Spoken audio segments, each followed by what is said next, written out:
రైతుల సబ్జెక్టు మాట్లాడరు.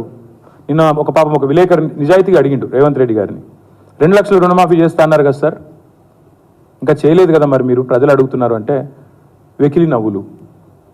చెప్పి ఆయనే చెప్పిండు కదా, ఎవడు కమిటీ కమ్మన్నాడు ఆయనను, పేద సిపాయి లెక్క మాట్లాడితే మొగోను అయితే అంటాడు కదా. నేను అంటున్నా రేవంత్ రెడ్డి మొగోను అయితే చెయ్యి రుణమాఫీ, ఎవడాపిండి ఆయన నిన్ను, చెయ్యి రుణమాఫీ చెయ్యి, 2 లక్షలు రుణమాఫీ చెయ్యి, నువ్వే అన్నావు కదా December 9 అని చెయ్యి. పాయింట్ ఏంటంటే ఈ చిల్లర మాటలు కాదు కదా ప్రజలు చూసేది. అల్టిమేట్గా 4 రోజులు నడిపిస్తారు బై టైంపాస్, అటెన్షన్ డైవర్షన్. ఓ రోజు గొర్రెల స్కామ్ అంటాడు, ఓ రోజు బర్రెల స్కామ్ అంటాడు, ఓ రోజు ఫోన్ ట్యాపింగ్ అంటాడు, ఓ రోజు కాళేశ్వరం స్కామ్ అంటాడు.